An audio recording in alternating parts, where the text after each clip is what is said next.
Hello, this is Ted Davis in the Atlanta office of Kilpatrick, Townsend, and Stockton, and you're listening to IP Fridays. Hello, and welcome to this episode of IP Fridays. Our names are Ken Suzanne and Rolf Claessen, and this is the podcast dedicated to intellectual property. It does not matter where you are from, in-house or private practice, novice or expert. We will help you stay up to date with current topics in the fields of trademarks, patents, design and copyright, discover useful tools, and much more.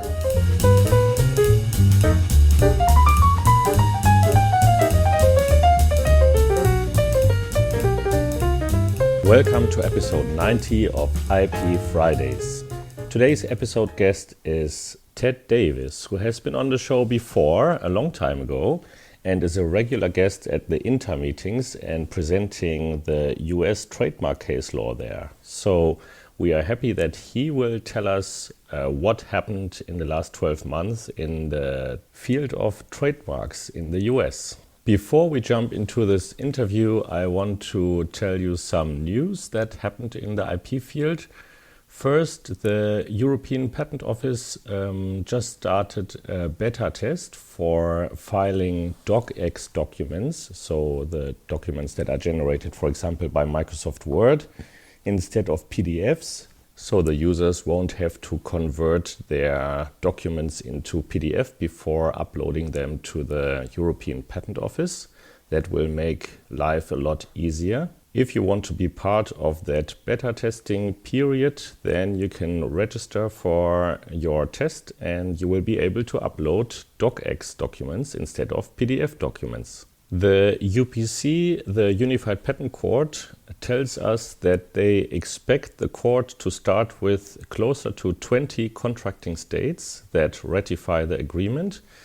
The only thing that is really delaying the current ratification process is the currently pending case before the German Federal Constitutional Court, and we do not really know how long that will take to be resolved. Another interesting piece of news that caught my attention is that the patent scope database, so the patent searching database of WIPO, the World Intellectual Property Organization, now includes the full online file of the USPTO. So if you want to see office actions or any correspondence between the applicant and the patent office, you can see that within patent scope and you don't have to go to public pair, for example, at the USPTO anymore. That said, let's jump into the interview with Ted Davis. I'm very excited to be joined by Ted Davis today. If you don't know who Ted Davis is a long-term partner with Kilpatrick, Townsend, and Stockton in their beautiful Atlanta office. And he is a long-term trademark expert. He is not only an expert by my opinion, but he has been listed in many rankings. For example, he has been listed in the World Trademark Review 1000 in the top 10 trademark attorneys, or he has been listed with Chambers as the top 25 practitioners in trademark law in the US. So he is really a big shot, and I'm very happy that he is on the show. Thank you for being on the show, Ted. Well, thank you for the opportunity to speak with you today. So, Ted, you are a regular guest to INTA meetings, and not only a guest, but actually a speaker. Every year you actually deliver an overview of the case law in trademarks together with a good friend of yours. And I just wanted to pick your brain what happened in the last 12 months, or what are the most important developments in US trademark law in the past 12 months. So can you give us a brief overview? Absolutely. And we do have a very, very significant development from the United States in the last 12 months. And that is the court's opinion in a case called Mattel v. Tam, the citation for which is 137 Supreme Court 1744. Tam is a case in which the Supreme Court, for the first time since 1879, and only for the second time in the history of the United States, has declared a federal intellectual property statute unconstitutional. In this case, unconstitutional under the First Amendment to the United States Constitution, which guarantees free speech. The case arises under a provision of the Federal Lanham Act called Section 2A, which is a provision that prohibits the registration of certain categories of trademarks, and one of them is a category consisting of marks that may disparage persons, living or dead, institutions, beliefs, or national symbols, or bring them into contempt or disrepute. The case came about because of an application filed by a musician who lives in Seattle and who has a band that consists entirely of individuals of Asian descent. And the band's name is the Slants, and the bass player of the band's name is Simon Tam, who is the named party in this case. And Mr. Tam applied to register the service mark, the Slants, for entertainment services. And the band's promotional material described the name of the band as a racial slur that the band members were trying to take back and turn into something positive. And again, all the members of the band were of Asian descent. But the Patent and Trademark Office rejected the application to register the marks on the ground that it might disparage Asian Americans. Mr. Tam appealed this to the Trademark Trial and Appeal Board, lost. He then appealed it to the United States Court of Appeals for the Federal Circuit, where he lost on the issue of whether the mark was potentially disparaging. But nonetheless, he secured a holding from the Federal Circuit that the statute violated his right to free speech. The government then asked the Supreme Court to review that holding. The court agreed, and the court ultimately affirmed the lower federal appellate court's holding that the prohibition was unconstitutional. Now, this opinion produced a little bit unusually 4 separate opinions from the Supreme Court. And the interaction of these opinions is a little bit difficult to follow. But first you had the opinion of the court itself, and this was an opinion joined by all 8 justices who participated in the case. And then at a certain point, the justices diverged, and you have a 4-justice opinion, which was not a majority, and you had a second 4-justice opinion, not a majority opinion, and then you had also a solo opinion on a very discrete topic that I won't be addressing. The court's opinion itself was written by Justice Alito, and then Justice Alito had authored as well one of the 4-justice opinions, and Justice Kennedy authored the other 4-justice opinion. Now, the court's opinion itself reached 3 basic holdings of trademark law that aren't particularly groundbreaking, but that are important in part because the court had never clarified these points in the past. And those 3 important points are: 1, federal registration of a trademark is not a prerequisite for the use of that mark. Nothing surprising there, but again, it's nice to have that confirmation from the Supreme Court. And also that unregistered marks that are still valid are eligible for protection against infringement under federal law. But at the same time, the owners of registered marks do enjoy numerous substantive and procedural advantages when they bring litigation to protect the marks. So again, 3 basic propositions of trademark law, not particularly controversial, but it's good to have the Supreme Court confirm these things. And at that point, the 2 4-justice opinions diverge in their holdings, but they ultimately reach the same outcome. And to understand what the outcome they reach, it's important to understand that under United States law, there are 2 ways in which it's into trouble under the guarantee to free speech found in our Constitution. First, the government action can be content discriminatory, and it also can be viewpoint discriminatory. Now, the distinction between the 2 is subtle but important. Content-based discrimination occurs when the government attempts to censor all speech about a certain topic, no matter what that speech says.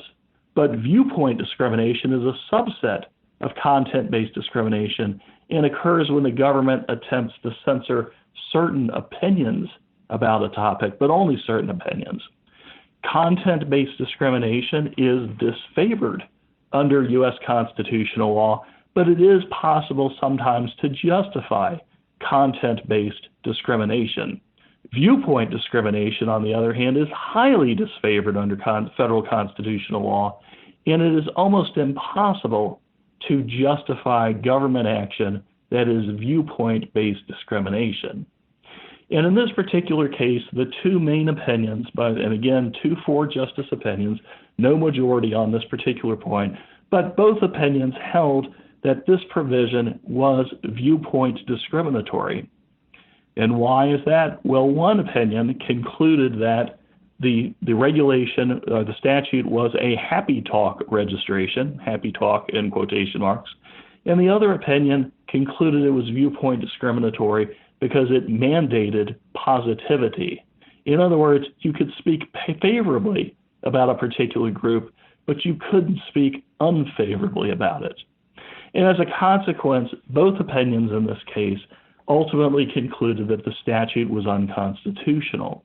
Again, something generally rare in any context under United States law, but certainly in the intellectual property field. And again, the first time this has happened since 1879, and only the second time in the history of the country.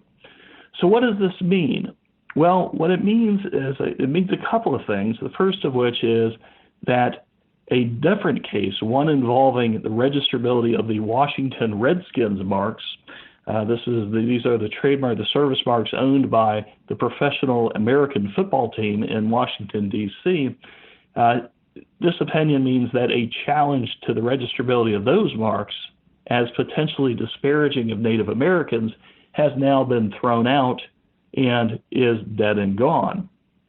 But for the most part, this holding is unlikely to have much of an effect on most of the other grounds for unregistrability set forth in the United States and the Federal Lanham Act. Why is that? Well, most of those other grounds are content discriminatory. For example, you cannot register a trademark that consists of descriptive material unless it has acquired distinctiveness. That is a content discriminatory prohibition on registration, but it is not a viewpoint-based prohibition. And for that reason, most of the grounds for unregistrability that are left in the Lanham Act are safe from a similar holding. There are, however, 2 that may be at risk and that are worth flagging. The first is a second provision. It's very similar but different, that bans the registration of material that is immoral or scandalous. And the constitutionality of that prohibition is currently being litigated before the United States Court of Appeals for the Federal Circuit, involving a case to register a mark consisting of the letters FUCT. You can guess how that mark is pronounced. And the application is to register it for various items of clothing.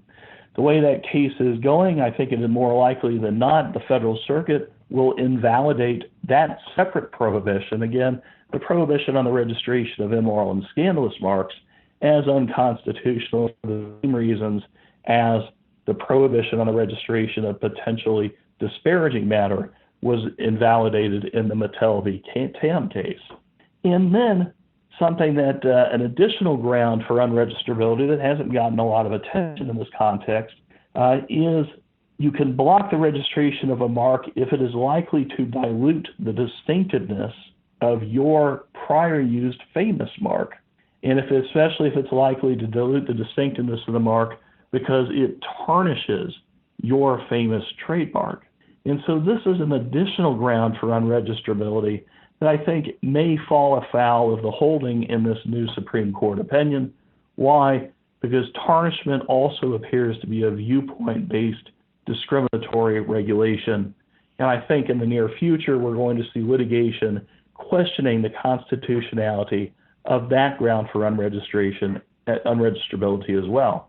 Now, the Mattel case was not the only significant First Amendment case to come out over the past year. There was an additional one from our 8th Circuit Court of Appeals. The case is styled as Gerlich, Gerlich v. Leath, Leath. Citation is 861 F. 3rd, 697. This is a case in which a state university denied a license to a student group who wanted to use the university's marks in connection with the group's advocacy of the legalization of marijuana. The university initially granted the license, and then it withdrew the license under political pressure from the state capitol. The court in this case concluded that that action was a viewpoint discriminatory action by the government, and as a consequence, it violated the constitutional right to free speech found in the First Amendment, just as did the statute at issue in Mattel v. Tan. So what does this mean? Well, it means that if you are a state agency, a government agency, and you're in the licensing business, you do need to be careful about how you discriminate against potential licensees. If you're doing so on the basis of their advocacy of a political cause, you're probably running afoul of the First Amendment as well. Moving outside of constitutional law, a very significant case from the Federal Circuit interpreting what it takes to have a use in commerce, and by that I mean a use in interstate commerce, sufficient to create protectable common law rights in the United States. And that court addressed the question of whether a bona fide sale of two goods bearing a mark, but only two goods, to a consumer across state lines is sufficient to constitute use in interstate commerce. And the court concluded that the answer is yes, even this sort of modest sale constitutes use in interstate commerce. And for those of you unfamiliar with this portion of our Constitution, only if there is use of a mark in interstate commerce can the federal government regulate it. If there is no use in interstate commerce, then it's left up to the states. So how can a transaction consisting of only two goods constitute a genuine use in commerce? Well, the court in this case, and the citation of this case is 841 F. 3rd 986, concluded that the question isn't really this transaction in and of itself, but this transaction in the aggregate. Transactions like this one in the aggregate would have a substantial effect on interstate commerce and therefore falls within the scope of federal regulation and qualifies for protection under federal law. Now, moving on to a couple of other cases dealing with use in commerce. We had a pair of opinions from our Trademark Trial and Appeal Board over the past year addressing the question of whether the lawful intrastate use within a single state of a mark for marijuana or goods related to marijuana, can that constitute use in commerce and interstate commerce sufficient to create protectable trademark rights? The answer, according to the Trademark Trial and Appeal Board, is no. Even if the use of a particular good is lawful under a particular state's law, it still remains unlawful under federal law to transport that good across state lines. And where you have that scenario, you can't have protectable federal trademark rights, which means no protectable federal registration.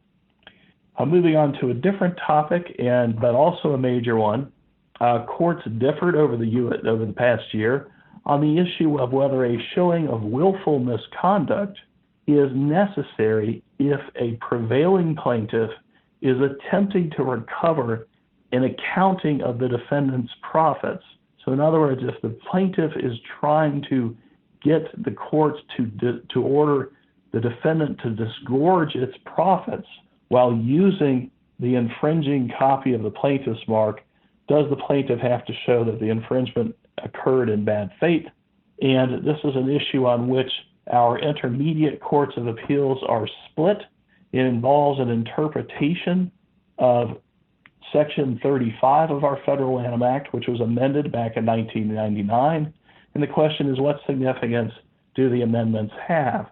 And some of our federal courts have concluded that the amendments of 1999 changed the then existing law so that willful misconduct is now a prerequisite for this remedy. But other courts have concluded that it is not and have continued to apply the traditional rule. Somewhat unusually in this particular context, the United States Supreme Court agreed to review this question. That in and of itself isn't unusual because that is what the Supreme Court should do. It should resolve conflicts among the lower courts. But after having agreed to review it, the court, in a case styled as Romag Fasteners v. Fossil Inc., then vacated the lower court's opinion and sent it back for reconsideration, citing the Supreme Court's recent opinion in a patent case. And if you read the patent case, it has no apparent relationship to this particular issue, how you interpret the Federal Lanham Act on the trademark side. And so in this particular case, when it went back down to the lower federal court couldn't figure out what the Supreme Court had been talking about and simply came up with the same holding again. But here, the fact that the Supreme Court has granted review once on this particular issue, and the fact that the split in the lower courts continues to expand, suggests that the court may well, the next time it's presented with the opportunity, take up the issue again and resolve it on the merits.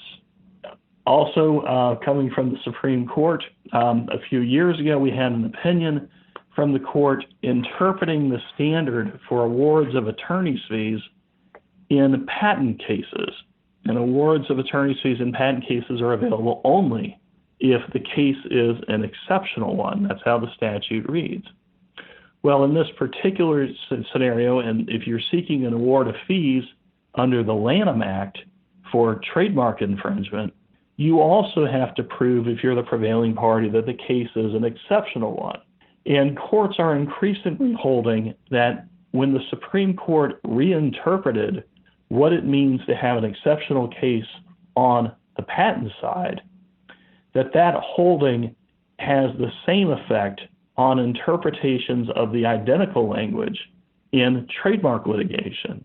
And so as a consequence, we have a scenario in which the standards for awards of attorney's fees in patent litigation on the one hand and trademark litigation on the other hand are converging. And we had several opinions last year reach that conclusion. Not all of our circuits have reached the same conclusion, but no circuit to address the issue has rejected that proposition. So what should you do if you have a case in a jurisdiction that has not yet addressed this question? Well, I think very clearly what you need to do is you need to brief the new standard that's coming in from the patent side. Because even if your court hasn't yet adopted that, the odds are that it's going to at some time in the future. And then finally, I'd like to finish up with something of an unusual situation within our Patent and Trademark Office, which is the office's treatment of surname marks, marks that consist primarily merely of surnames. Traditionally, it has been pretty easy to work around a prohibition against registration of those marks unless they have acquired a distinctiveness by simply tacking on another word. So the rationale is the Lanham Act prohibits the registration of primarily merely surnames unless they have acquired distinctiveness. But if you tack on any other word, your mark becomes all of a sudden it's not a surname, it's something else, and that prohibition doesn't apply. For reasons that aren't apparent, both the Patent and Trademark Office and the court that reviews it, the Federal Circuit, have dramatically moved away from that rule over the past year and have gone back to a rule that strongly disfavors applications to register surname marks, whether they are accompanied by additional language or not. Those are the highlights of the trailing 12 months in the United States, and I appreciate your patience and appreciate again the chance to speak with you today. Thank you, Ted. I have a questions regarding the last point with the surnames.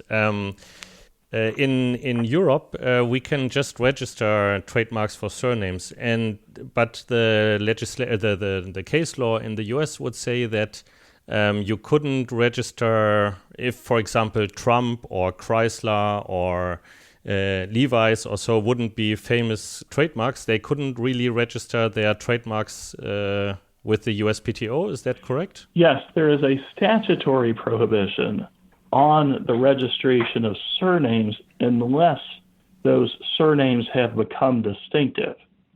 So it's not a fatal ground for registration, but also it's the case historically you could work around that reasonably easily by just tacking on an additional word onto your surname. And that is the rule that the office and its reviewing court have very abruptly moved away from over the past 12 months, 18 months. But certainly over the past 12 months, we've had some very interesting opinions reaching that outcome. But for example, if you wanted to be a new clothing designer and wanted to enter the market with your name as a clothing line, then it would be difficult to register the trademark, correct? That's correct, especially if the mark is only your surname. Right, like Versace or something. Exactly. Gucci. Exactly. Right. And that has always been the case. What has changed is one of the workarounds, again, just tacking on an additional word. For example, Gucci clothing or something that worked in the past but will not work in the future. Yes, especially if the recent case law suggested that that's especially true if your additional word is descriptive or generic.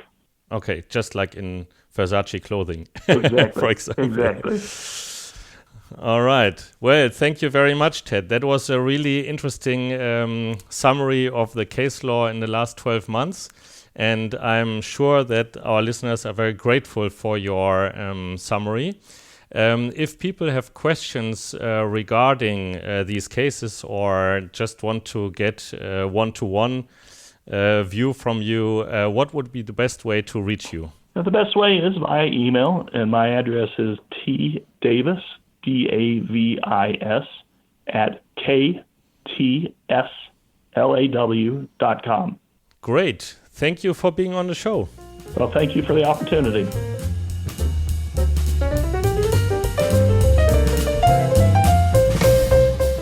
That's it for this episode.